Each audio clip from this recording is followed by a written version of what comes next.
الحمد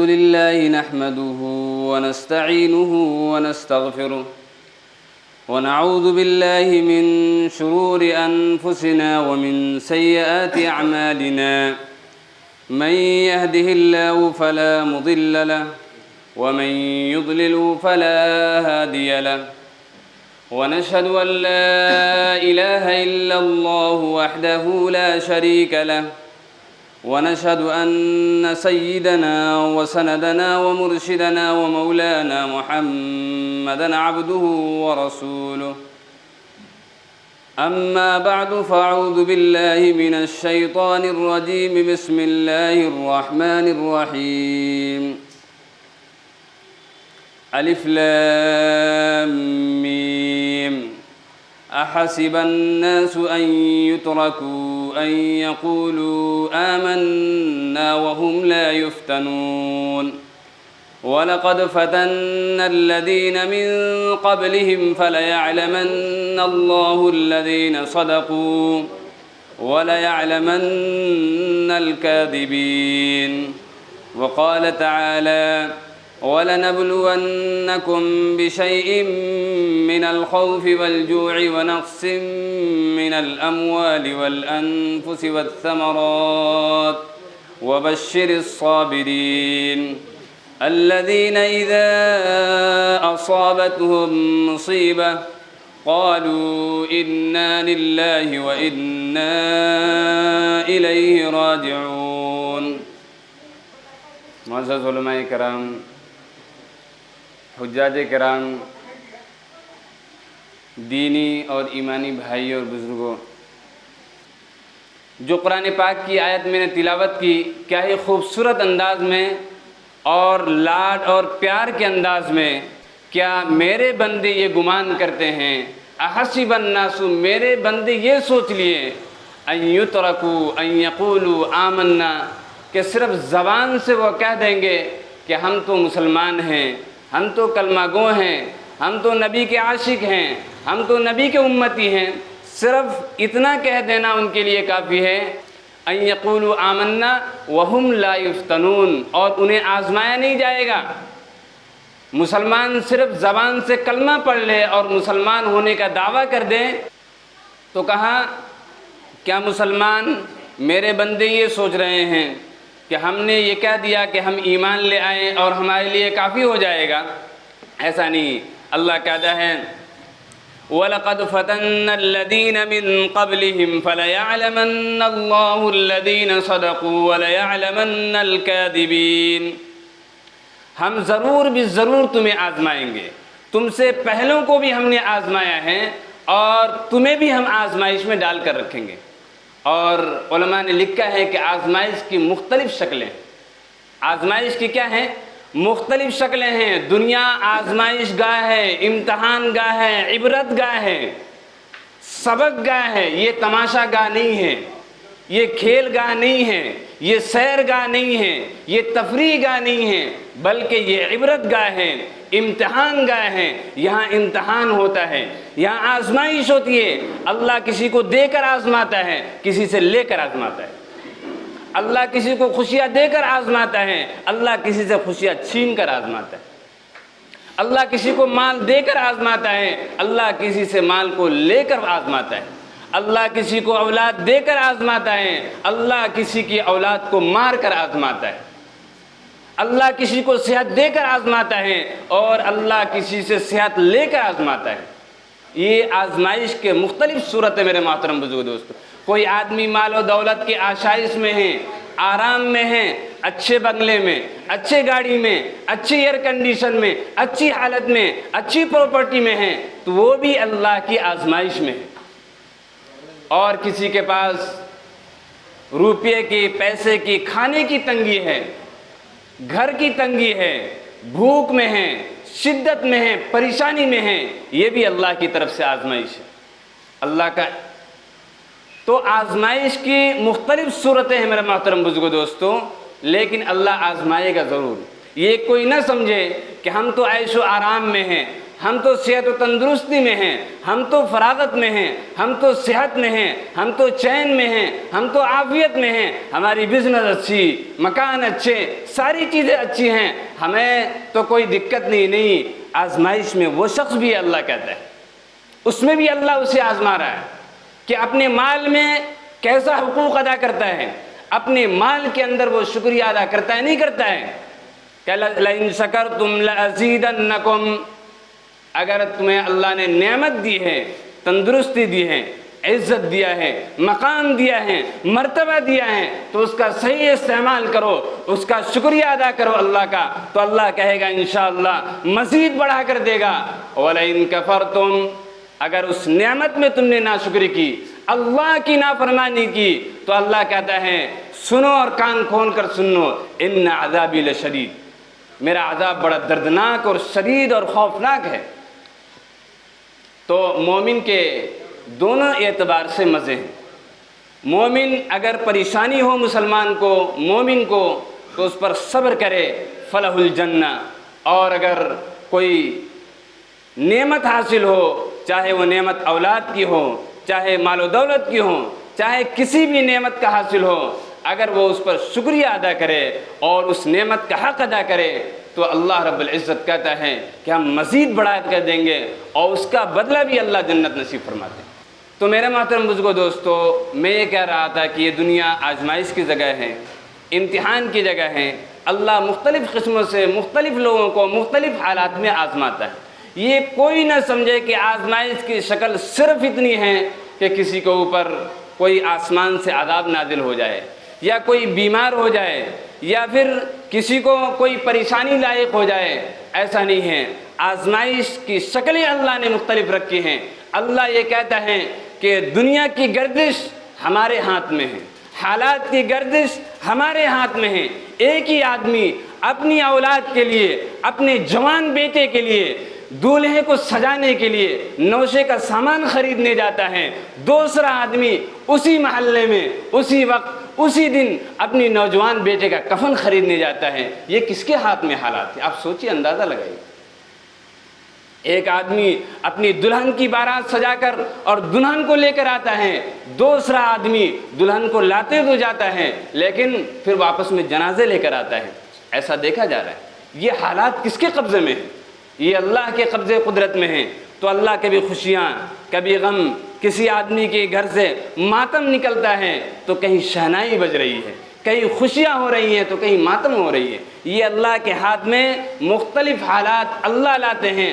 لہذا ان حالات میں نبی برحق صلی اللہ علیہ وسلم کی جو تعلیمات ہیں، ان تعلیمات کو ہمیں دیکھنا ہے کہ ان حالات میں اللہ نے کیا حکم دیا۔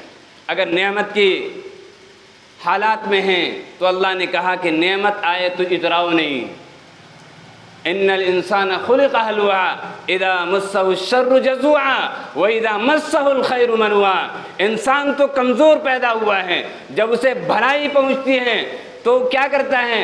مارے اترا کر اکڑنے لگتا ہے، اور اگر جب اسے کوئی مصیبت آ جائے، کوئی آفت آ جائے، سینہ پیٹنے لگتا ہے، بے صبرا ہو جاتا ہے۔ اسلام کی یہ تعلیم نہیں ہے۔ اسلام کہتا ہے صبر کرو جب مصیبت آئے، اور شکریہ ادا کرو جب نعمت حاصل ہو، کیونکہ اللہ کا وعدہ ہے وَلَنَبْلُوَنَّكُمْ بِشَيْءٍ مِّنَ الْخَوْفِ وَالْجُوعِ وَنَقْصٍ مِّنَ الْأَمْوَالِ وَالْأَنفُسِ وَالثَّمَرَاتِ وَبَشِّرِ الصَّابِرِينَ۔ اللہ کہتا ہے مسلمانوں، ہم تمہیں ضرور بالضرور آزمائشوں میں ڈالیں گے۔ وہ آزمائش کیسی ہوگی؟ بِشَيْءٍ مِّنَ الْخَوْفِ، تمہارے اوپر کبھی حکومت کا خوف ہوگا، کبھی جان کا خطرہ ہوگا، کبھی مال کا خطرہ ہوگا۔ جان میں نقصان آ گیا، مال میں نقصان آ گیا، والد کا انتقال ہو گیا، شوہر کا انتقال ہو گیا، بچے کا وفات ہو گیا، نوجوان بیٹا گزر گیا۔ اللہ کہتا ہے یہ تمہارے لیے آزمائش۔ یہ قرآن کی آیت میں آپ کو ترجمہ بتا رہا ہوں۔ اللہ کہتا ہے میں تمہیں آزماؤں گا۔ وَنَقْصٍ مِّنَ الْأَمْوَالِ، مال میں کمی کر کے آزماؤں گا۔ وَالثَّمَرَاتِ، کھیتی میں کمی ہو جائے گی۔ تو ان حالات میں کرنا کیا ہے؟ تو اللہ کہتا ہے وَبَشِّرِ الصَّابِرِينَ، ان حالات میں جو صبر کرنے والے نبی، آپ ان کو بشارت دے دیجئے۔ اور کیسے صبر کرنے والے ہیں اللہ نے ان کی صفات بیان کر دی. الذین اذا اصابتهم مصیبہ، کہ وہ صبر کرنے والے ایسے ہیں جب ان پر کوئی مصیبت آتی ہے تو کہتے ہیں قالوا انا للہ و انا الیہ راجعون، کہ ہم تو اللہ ہی کے لیے ہیں اور ہم سب کو اللہ کی طرف لوٹ کر جانا ہے. اولئک، تو جو آدمی ایسا کرتا ہے تو پھر اللہ آگے کہتا ہے اولئک علیہم صلوات من ربہم ورحمہ، ایسا جو کرتا ہے اللہ کی رحمت، اللہ کی برکت اس آدمی کے اوپر نازل ہوتی ہے. تو میرے محترم بزرگوں دوستو، یہ دنیا کی ریت ہے. آدمی کمزور پیدا ہوا ہے، جب کوئی گزرتا ہے تو دل سے آہ نکلتا ہے، دل سے کراہ نکلتا ہے. جب والد کا انتقال ہوتا ہے، والد کا سایہ سر سے اڑ جاتا ہے. جب شوہر کا سایہ سر سے اڑ جاتا ہے تو بیوی بے قرار ہو جاتی ہے، دل میں چین نہیں آتا، سکون نہیں آتا. ایسا محسوس ہونے لگتا ہے کہ مارے غم کے اور مارے دکھ کے کلیجہ پھٹ جائے گا اور بے صبری کے عالم میں موت آ جائے گی. لیکن میرے محترم بزرگوں دوستو، جو اللہ موت کو طاری کرتا ہے اور جس اللہ نے میاں بیوی کے درمیان میں محبت پیدا کیا اور جس اللہ نے معصوم بچے کے لیے ماں باپ کے دلوں میں محبت پیدا کر دیا، وہی اللہ صبر بھی ڈال دیتا ہے. وہی اللہ کیا کرتا ہے؟ صبر بھی ڈالتا ہے. ہم دیکھتے ہیں کہ اس دنیا کے اندر کوئی آدمی موت کو اپنے آپ سے ٹال نہیں سکتا. کیا ہی خوب کہا ہے کسی نے کہ موت سے کس کو رستگاری ہے، آج و کل ہماری باری. اور ایک اچھے شاعر ہیں، انہوں نے کہا کہ موت کے بارے میں کہ اجل نے نہ کسرا ہی چھوڑا نہ دارا. اجل کہتے ہیں موت کو. اجل نے نہ کسرا ہی چھوڑا نہ دارا، اسی سے سکندر فاتح بہارا. ہر ایک لے کے کیا کیا نہ حسرت سدھارا، پڑا رہ گیا سب یوں ہی ٹھاٹ سارا. جگہ جی لگانے کی دنیا نہیں ہے، یہ عبرت کی جا ہے تماشا نہیں ہے. تو یہ دنیا عبرت کی جگہ ہے، سبق لینے کی جگہ ہے، عبرت کا مقام ہے. یہ کھیل اور تماشے کی جگہ نہیں ہے، یہ آزمائش کی جگہ ہے، یہ اپنے آخرت کی تیاری کرنے کی جگہ ہے. جو آدمی آج آخرت کی تیاری کر لے گا، اللہ کو اپنا بنا لے گا، اللہ کو راضی کر لے گا، اللہ دنیا کو اس کے قدموں میں لا کر رکھے گا اور آخرت میں تو اس کے لیے کامیابی ہے ہی. موت سے کسی کو رستگاری نہیں ہے، موت ہر ایک پر طاری ہو کر آنی ہے. موت سے اگر طاقت کے ذریعے سے، حکومت کے ذریعے سے ٹالا جا سکتا تو فرعون کو کبھی موت نہ آتی. موت کو وزارت کے ذریعے سے ٹالا جا سکتا تو حامان کو کبھی موت نہ آتی. موت کو اگر میڈیکل سائنس کے ذریعے سے ٹالا جا سکتا تو جالینوس اور افلاطون کو، جو فادر آف میڈیکل ہیں، ان کو کبھی موت نہ آتی. یہ جالینوس اور افلاطون کی کتاب بغیر پڑھے کوئی آدمی ڈاکٹر ہو ہی نہیں سکتا، MBBS کی ڈگری لے ہی نہیں سکتا ہے. تو ان کو بھی کبھی موت نہ آتی. اگر موت کو طاقت کے ذریعے سے، بازو کے ذریعے سے ٹالا جا سکتا تو رستم و سہراب کو کبھی موت نہ آتی. اگر موت کو پراپرٹی کے ذریعے سے ٹالا جا سکتا تو پھر قارون کو کبھی موت نہ آتی، شداد کو کبھی موت نہ آتی. اور اگر موت کو وفاؤں کے ذریعے سے ٹالا جا سکتا تو پھر بیوی اپنے جوان شوہر کو اپنی آنکھوں کے سامنے کبھی مرنے نہ دیتی. اور اگر موت کو محبت کے ذریعے سے ٹالا جا سکتا تو رحم دل ماں اپنے معصوم بچے کو اپنے گود میں تڑپ تڑپ کر کبھی مرنے نہ دیتی. لیکن ہم نے دیکھا ہے کہ بیڈ کے اوپر، چارپائی کے اوپر، کیا بھائی ہو یا شوہر ہو یا باپ ہو یا بیٹا ہو یا بیوی ہو، موت کے عالم میں ہیں، تڑپ رہا ہے. سامنے سے اس کی بہن آتی ہے اور کہتی ہے کہ بھائی آپ کو کیا ہو گیا، آپ کو کیا پریشانی ہے، کس دکھ میں ہیں، آپ ایک مرتبہ مجھے اشارہ کر دیں، میں ساری دکھ تکلیف آپ کے لیے ختم کر دوں گی، ساری رات جاگوں گی، آپ کی خدمت کروں گی، آپ کے لیے اپنی زندگی کو قربان کر دیں گی، ایک لفظ بولیے تو صحیح آپ کو کیا ہو گیا. لیکن بھائی کوئی جواب نہیں ہوتا. بالآخر اس کی بیوی آگے بڑھتی ہے اور کہتی ہے میرے ہمراز، میرے زندگی کے ساتھی، آپ بتائیے تو صحیح، جینے مرنے کا آپ سے ہم نے وعدہ کیا تھا، ایک ساتھ جئیں گے، ایک ساتھ مریں گے، ہم دو قلب ایک جگر تھے، آج آپ کو کیا ہو گیا؟ آج اپنی پریشانیاں مجھے بتائیں، میری پوری زندگی آپ کے لیے قربان ہے، ایک مرتبہ آپ بتائیں کہ آپ کو کیا ہوا، کون سی پریشانی میں مبتلا ہیں؟ آپ نے تو مجھے اشارے کرتے تھے، میں آپ کے اشارے سمجھتی تھی، آج بات کیا ہو گئی کہ آپ مجھ سے بات نہیں کرتے، ناراضگی ہے، میں آپ کے سامنے ہاتھ جوڑتی ہوں، معافی مانگتی ہوں، آپ بتائیں تو صحیح آپ کو کیا ہو گیا، آپ بتائیے تو کیا تکلیف ہے، آپ بتائیے تو آپ کو کیا غم ہے، کیا ناراضگی ہے؟ لیکن شوہر کوئی جواب نہیں ہوتا، کوئی جواب نہیں دیتا، کیونکہ موت کا فرشتہ قریب ہے۔ بالآخر میں اس کا بھائی بھی سامنے آتا ہے، بیٹے بھی سامنے آتے ہیں، پکار پکار کر کہتے ہیں ابو بتائیے تو صحیح کیا بات ہے، آج کیوں زبان خاموش ہیں، آنکھیں نہیں دیکھ رہی ہیں، آج جسم میں کوئی حرکت نہیں ہے، آپ بتائیے صحیح، آپ کی اولاد آپ کی خدمت کرنے کے لیے کھڑی ہے۔ آخر میں اس کی ماں آگے بڑھتی ہے اور کہتی ہے بیٹا، وہ تو بیٹا ہے جس بیٹے کے لیے جب اور شادی ہو گئی تو اولاد کی دولت سے میں محروم تھی، اللہ نے بڑا مال دیا تھا، بہت زندگی کے اندر بہت نعمتیں دی تھی، لیکن اولاد کی دولت سے محروم تھی۔ میری سہیلیاں کہیں پروگرام میں جاتی تھی تو سارے سہیلیاں خوش ہوتی تھی، کیونکہ ان کے گود میں ان کا کھلکھلاتا اور ہنستا بچہ تھا، اور میرا گود اولاد کی نعمت سے محروم تھا۔ لیکن جب میری شادی ہو گئی تو میں نے تمنا کیا، میں تمہارے لیے منت مانی، روزے رکھا، اور جس محفل میں بھی جاتی اپنی نیک اولاد کے لیے تمہارے لیے دعائیں کرواتی۔ بالآخر میں مکہ گئی، طواف کر کے دعا کیا تمہارے لیے کہ اللہ مجھے نیک اور لاڈلا بیٹا عطا فرمائے۔ اللہ نے میری دعا کو قبول کیا اور تمہارے جیسے حسین و جمیل لڑکا مجھے عنایت فرمایا۔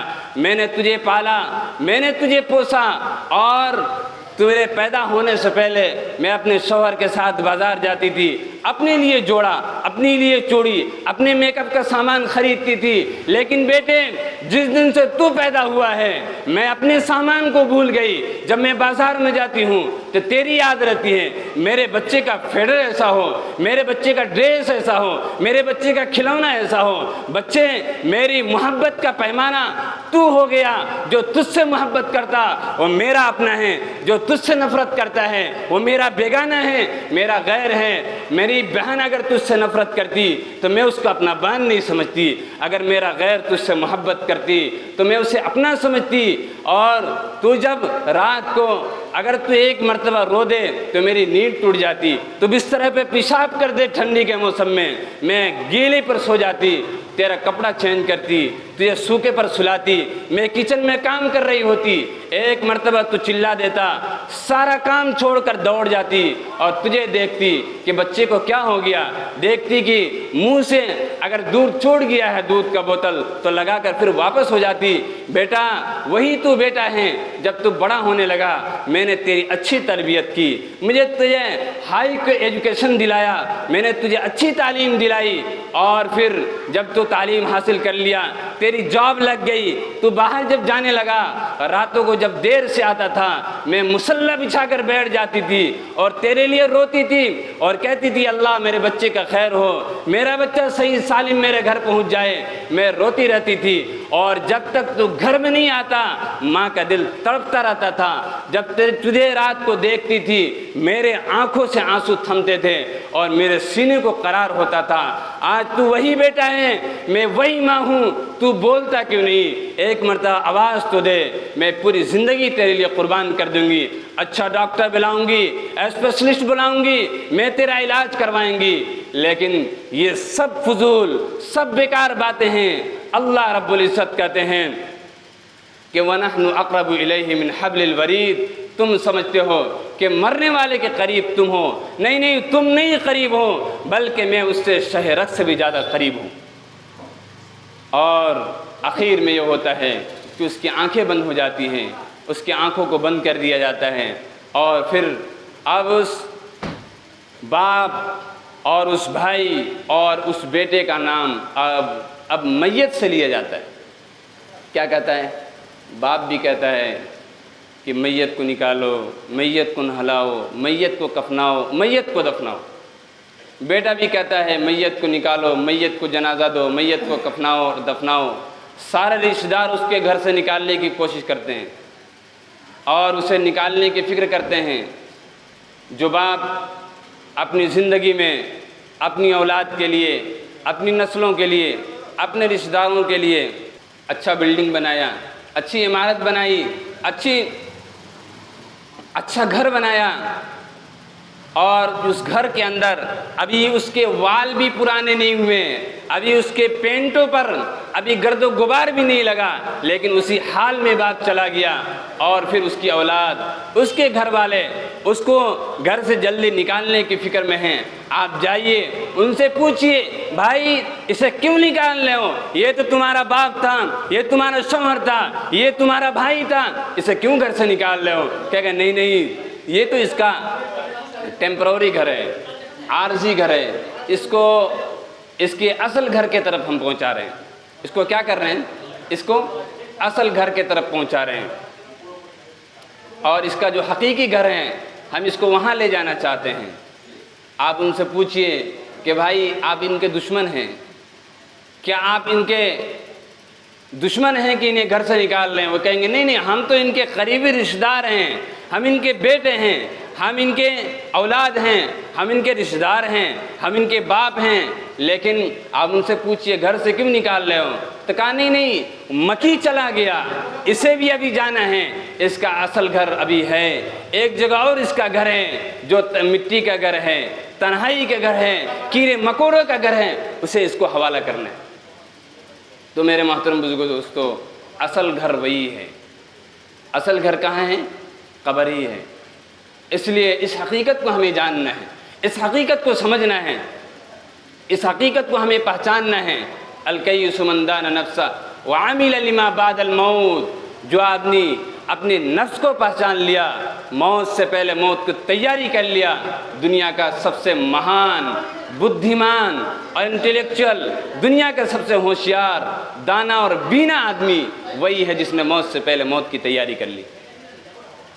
موت سے پہلے موت کی تیاری کرنے والا دنیا کا سب سے ہوشیار انسان ہے، سب سے عقل مند انسان ہے، سب سے دانا اور بینا ہے۔ میرے محترم بزرگوں دوستو، موت سے کسی کو مفر نہیں ہے، موت سے کسی کو بھی مفر نہیں ہے، موت آ کر رہنی ہے۔ اللہ بھی قرآن میں کہتا ہے اینما تکونوا یدرککم الموت ولو کنتم فی بروج مشیدہ، جہاں کہیں بھی تم رہو گے موت کے خوفناک پنجے سے تمہیں کوئی چھٹکارا نہیں دلا سکتا۔ اور دوسری جگہ قرآن پاک کی ایک آیت ہے جس کو اللہ رب العزت نے منافقین کے جواب میں نازل فرمایا، الذین قالوا لاخوانہم وقعدوا لو اطاعونا ما قتلوا قل فادرؤوا عن انفسکم الموت ان کنتم صادقین، کہ جو لوگ یہ کہتے ہیں کہ اللہ کے راستے میں اور جہاد میں جو صحابہ گئے اور جہاد میں جانے کی وجہ سے وہ شہید ہو گئے، وہاں شہید کر دیے گئے، اگر یہ حضرات گھروں کے اندر رہتے، ہمارے طرح بہانہ بنا کر گھر میں بیٹھے رہتے تو ان کی موت نہ آتی۔ اللہ کہتا ہے قل فادرؤوا عن انفسکم الموت، اچھا جنگ کے میدان میں جانے سے اگر موت ہوتی ہے اور گھر میں بیٹھے رہنے سے موت نہیں ہوتی تو اے منافقین گھروں میں بیٹھے رہو اور اپنے بند کمروں میں بیٹھے رہو، اپنے آپ کو موت سے دفاع کر کر دکھا دو اگر تم سچے ہو، موت سے دفاع کر کر دکھا دو اگر تم سچے ہو۔ اس لیے موت برحق ہے، موت آنی ہے، لیکن موت کی حقیقت کو سمجھنا ہے۔ صحابہ اکرام کو موت شہد سے زیادہ میٹھا تھا۔ کیا تھا؟ شہد سے زیادہ میٹھا تھا، کیونکہ انہوں نے موت کی تیاری کر لی تھی۔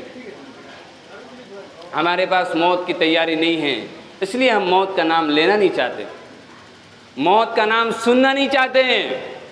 اگر کوئی موت موت دو چار بار بول دے تو کہتے ہیں آج میرا جترا ہی خراب ہو گیا، موت کا نام لینا نہیں چاہتے۔ حالانکہ دنیا کی سب سے بڑی حقیقت کیا ہے؟ موت ہے۔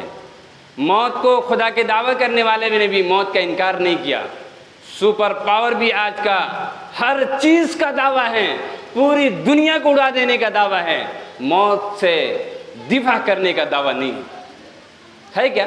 بولیے، یہ کتنی بڑی حقیقت ہے۔ آج سپر پاور پوری دنیا کو کنٹرول کرنے کا دعویٰ، پوری دنیا کو ختم کر دینے کا دعویٰ ہے، پوری دنیا کو اپنے ہاتھ میں اور مٹھی میں لے لینے کا دعویٰ ہے، اور آسمانوں پر اور سورج پر چاند پر پہنچ جانے کا دعویٰ ہے، لیکن موت سے بچانے کا دعویٰ ہے نہیں۔ کیا آج تک کسی ڈاکٹر کو سنا کہ وہ کہے کہ میں آپ کو موت سے بچا لوں گا؟ دوا دے کر بھی غیر مسلم ڈاکٹر بھی کہتا ہے کہ اوپر والا جانے گا، دوا کھائیے۔ تو یہ کتنی بڑی حقیقت ہے۔ قبروں میں قبرستان جانے کا سب سے بڑا مقصد، یہ تو دوسرا مقصد ہے کہ مردے کے لیے ہم فاتحہ پڑھیں، ایصال ثواب کریں۔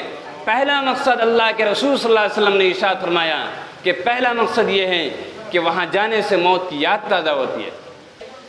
حضرت عمر فاروق اعظم رضی اللہ تعالیٰ عنہ امیر المؤمنین ہیں، جن کی مغفرت ہو چکی ہیں، بخشے بخشائے ہیں، اللہ کے رسول صلی اللہ علیہ وسلم کے خلیفہ اور جانشین، ان کے سلسلے میں حدیث کے اندر آتا ہے کہ انہوں نے اپنے لیے ایک آدمی کو مقرر کر رکھا تھا اور اس سے کہا تھا کہ دیکھو تمہارا صرف اتنا کام ہے کہ وقتاً فوقتاً گاہے بگاہے مجھے موت کی یاد دلاتے رہنا۔ وہ آدمی ان سے موت کی یاد دلاتا تھا۔ ایک وقت ایسا آیا، حضرت فاروق اعظم رضی اللہ تعالیٰ عنہ نے کہا کہ اب موت کی یاد دلانے کی کوئی ضرورت نہیں، چلے جاؤ، کوئی ضرورت نہیں۔ تو کہا حضرت کیا موت کی یاد دلانے کی ضرورت نہیں ہے؟ تو کہا اب نہیں ہے، اور اپنے داڑھی کی طرف اشارہ کیا جس میں 2-4 بال، حدیث میں آتا ہے کہ زیادہ نہیں، 2-4 بال جن کو آدمی پکڑ کر گن سکتا ہے سفید ہو گئے تھے، اور کہا کہ یہ 2-4 سفید بال مجھے موت کی یاد دلانے کے لیے کافی۔ روح قبض کرنے سے پہلے ذرا تم وارننگ دے دیا کرو۔ تو فرشتوں نے کہا اللہ کے رسول وارننگ تو کئی آتے ہیں لیکن لوگ سمجھتے نہیں۔ کسی کی داڑھی کا سفید ہو جانا یہ کیا؟ یہ موت کی وارننگ نہیں ہے۔ کسی کا دانت جھڑ جانا یہ موت کی وارننگ نہیں ہے۔ کسی کا بیڈ پر بستر پر بیمار پڑ جانا، ہاسپٹل میں ایڈمٹ ہو جانا کہ یہ موت کی وارننگ نہیں ہے۔ کسی کے چمڑے میں جھریاں پڑ جانا، بڑھاپے کو عمر کا پہنچ جانا، بیماری لگ جانا، کیا یہ موت کی وارننگ نہیں ہے؟ یہ سارے موت کی وارننگ آتی ہیں، لیکن لوگ شیطان کے دھوکے میں پڑے ہوئے ہیں، لوگ اس بات کو سمجھتے نہیں۔ تو اس لیے ہمارے محترم بزرگوں دوستو، موت کی کھلی چنوتی ہے اور موت ہر ایک کو آنی ہے، اور موت کے صف میں ہم سب لگے ہوئے ہیں۔ اس لائن میں ہمارا کب نمبر آ جائے ہمیں معلوم نہیں، کوئی معلوم نہیں ہے۔ ہمارے نام کا کفن کٹ چکا ہو، ہمارے نام کا کپڑا مارکیٹ میں آ چکا ہو، ہمیں کوئی معلوم نہیں۔ کیوں؟ کیونکہ بوڑھے بھی مر رہے ہیں۔ ہم نے کتنے نوجوانوں کا کاندھا اپنے ہاتھ سے دیا نہیں دیا، کتنے معصوم بچوں کا بھی دیا، ماں بہنوں کا بھی دیا۔ اس سے کیا پتہ چلتا ہے کہ موت کا کوئی عمر نہیں، موت کا کوئی وقت متعین نہیں ہے۔ اذا جاء اجلهم فلا يستأخرون ساعة ولا يستقدمون۔ موت کا جب وہ قریب ہو جاتا ہے تو وہ نہ وہ بوڑھے کو دیکھتا ہے، نہ نوجوان دیکھتا ہے، نہ اولاد والی باپ دیکھتا ہے، نہ بیوی دیکھتا ہے، نہ شوہر دیکھتا ہے، نہ روپے والا، نہ پیسہ والا، کیا عالم، کیا جاہل، کیا ٹاؤن میں رہنے والا، دیہات میں رہنے والا، شہر کا باسی ہو، دیہات کا باسی ہو، مالدار ہو، غریب ہو، عالم ہو، جاہل ہو، عاقل ہو، وکیل ہو، ڈاکٹر ہو، انجینئر ہو، سرجن ہو، جو بھی ہو، اللہ کہتا ہے جب موت کا پیغام آ جاتا ہے نہ ایک ساتھ آگے نہ ایک ساتھ پیچھے۔ آج آپ چاہیں تو پوری دنیا کا 1 گھنٹے میں سروے کر سکتے ہیں مسلمانوں کی کیا حالت ہے۔ ایسے حالت میں کیا قرآن ہماری رہنمائی نہیں کرتی؟ ایسے حالت میں اللہ کے رسول صلی اللہ علیہ وسلم نے ہمیں کیا یتیم چھوڑ دیا؟ کیا صحابہ کے اوپر ایسے حالات نہیں آئے؟ ان حالات کے اندر نبی صلی اللہ علیہ وسلم کی کیا تعلیمات، کیا تعلیمات؟ ہم تو بہت کچھ سوچ رہے ہیں نا، سوچ رہے ہیں مسلمانوں کے پاس حکومت نہیں ہے، روپیہ نہیں ہے، مال نہیں ہے، یہ سب کچھ ہو سکتا ہے میرے محترم بزرگوں دوستو، ان تمام چیزوں سے سب سے بڑا ایک سوال ہے کہ صحابہ کے پاس کون سا مال تھا، کون سی دولت تھی، کون سی حکومت تھی؟ صحابہ کے پاس کامل ایمان تھا، پوری دنیا پر انہوں نے حکمرانی کی، نہیں کی؟ پوری دنیا میں حکمرانی کی۔ آج وہ دور ہے، اللہ کا وعدہ ہے، اللہ کہتا ہے ان تنصروا اللہ ینصرکم ویثبت اقدامکم۔ مسلمانوں، برے حالات میں اگر تم اللہ کے دین کی مدد کرو اور دین پر ثابت قدمی کے ساتھ جمے رہو، ڈٹے رہو، اللہ کی رسی کو مضبوطی سے پکڑ لو، واعتصموا بحبل اللہ جميعا ولا تفرقوا، رسی کو مضبوطی سے پکڑ لو اور اس پر جمے رہو اللہ کے احکام پر، اور ولا تفرقوا، یہ جملہ میں جو کہنے جا رہا ہوں اصل چیز، ولا، اور آپس میں متفرق نہ ہوں، آپس میں اپنی اپنی ٹولیاں نہ بناؤ۔ ہم کیا ہیں؟ ہم فلاں گروپ سے ہیں، ہم بریلوی، ہم دیوبندی، ہم شیعہ، ہم سنی، ہم جمعیت، فلاں جمعیت، فلاں جمعیت۔ اللہ نے کہا نہیں، کلمے کی بنیاد پر ایک ہو جاؤ۔ ولا تفرقوا، قرآن صاف اعلان کرتا ہے، نہ تم بریلوی ہو، نہ تم دیوبندی ہو، نہ تم شیعہ ہو، نہ تم سنی ہو، دنیا کا کوئی فرقہ نہیں ہو۔ اللہ نے تمہارا نام رکھا سماکم المسلمین، قرآن کہتا ہے تمہارا نام مسلمان ہے۔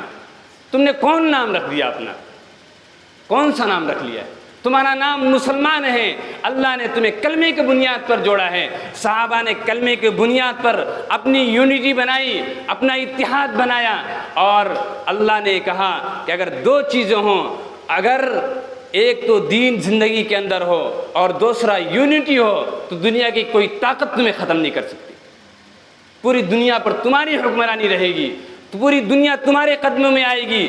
دنیا کی عزت، دنیا کی شان و شوکت، دنیا کی ساری چیزیں اللہ تمہارے قدموں میں لا کر رکھے گا۔ میں اپنی طرف سے یہ بات نہیں کر رہا، جو قرآن پاک کی آیت تلاوت کی ہے، اللہ کہہ رہا ہے ان تنصروا اللہ ینصرکم ویثبت اقدامکم۔ باطل کی جو خوف ہے، اللہ دشمن کے مقابلے میں تمہارا قدم جما دے گا۔ ولا تہنوا ولا تحزنوا وانتم الاعلون ان کنتم مؤمنین۔ مسلمانوں، غم نہ کھاؤ، پس سے ہمت نہ ہو، اللہ کی رحمت سے مایوس نہ ہو، تم ہی سربلند رہو گے، تمہارے شان شوکت تمہارے قدموں میں آ کر رہے گی، عزت تمہارے لیے، دنیا کی حکومت تمہارے لیے، ساری چیز تمہارے قدموں میں آ جائے گی، ان کنتم مؤمنین، اگر تم سچے پکے مسلمان ہو جاؤ۔ اللہ رب العزت ان باتوں پر عمل کرنے کی توفیق عطا فرمائے، آمین۔